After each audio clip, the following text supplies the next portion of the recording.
akhir semester untuk menjelaskan materi yang kami pilih.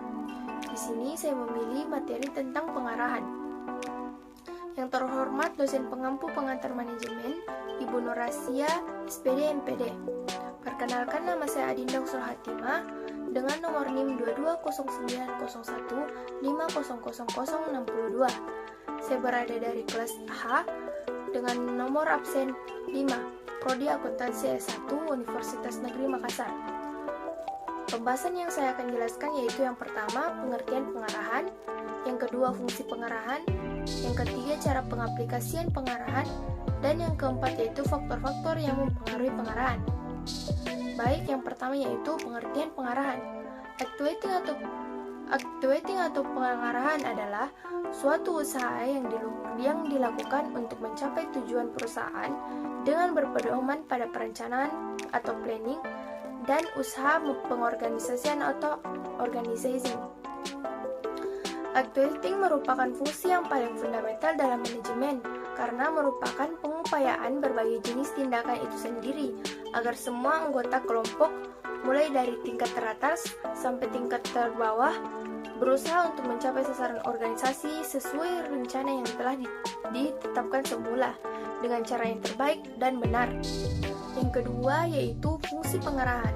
Fungsi pengarahan yang dimaksud dengan fungsi pengarahan adalah sebuah proses yang dilakukan oleh manajer seperti menginstruksi, membimbing, dan mengawasi kinerja pekerja untuk mencapai tujuan yang telah ditentukan. Selanjutnya yaitu cara mengaplikasikan pengarahan. Yang pertama yaitu orientasi.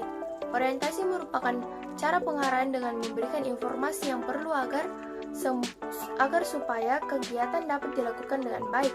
Informasi yang diberikan dalam orientasi dapat berupa di antara lain yang pertama yaitu tugas itu sendiri, yang kedua tugas lain yang ada hubungannya, yang ketiga ruang lingkup tugas, yang keempat tujuan dari tugas, yang kelima delegasi wewenang, yang keenam cara melaporkan dan cara mengukur prestasi kerja, yang ketujuh yaitu hubungan antara masing-masing tenaga kerja, dan seterusnya.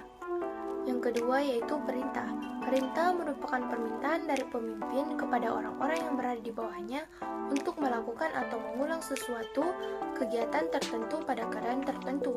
Adapun perintah yang dapat berupa yang pertama yaitu perintah umum dan khusus, yang kedua perintah lisan dan tertulis, dan yang ketiga perintah formal dan informal. Selanjutnya yaitu faktor-faktor yang mempengaruhi pengarahan.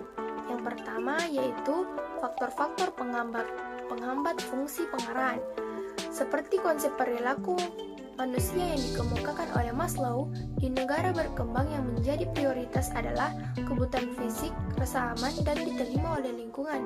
Sedangkan di negara maju, kebutuhan yang menonjol adalah aktualisasi diri dan self-esteem atau harga diri. Selanjutnya yaitu faktor-faktor pendukung fungsi pengarahan. Yang pertama, kepemimpinan. Kepemimpinan yaitu pengarahan dalam manajemen. Kepemimpinan merupakan sebuah bidang atau riset dan juga suatu keterampilan praktis yang mencakup kemampuan seseorang atau sebuah organisasi untuk memimpin atau membimbing orang lain, tim, atau seluruh organisasi. Yang kedua, sikap dan moral atau attitude dan moral. Moral merupakan perilaku yang seharusnya dilakukan atau dihindari, sedangkan sikap merupakan predisposisi atau kecenderungan individu untuk merespon terhadap suatu objek atau sekumpulan objek berbagai perwujudan dari sistem nilai dan moral. Yang terakhir yaitu disiplin atau disiplin. Disiplin merupakan perasaan taat dan patuh terhadap nilai-nilai yang dipercaya merupakan tanggung jawabnya. Pendisiplinan adalah usaha-usaha untuk menanamkan nilai atau pemaksaan agar subjek memiliki kemampuan untuk menataati sebuah peraturan. Baik, itulah materi yang telah saya jelaskan. Lebih dan kurangnya mohon dimaafkan. Wassalamualaikum warahmatullahi wabarakatuh.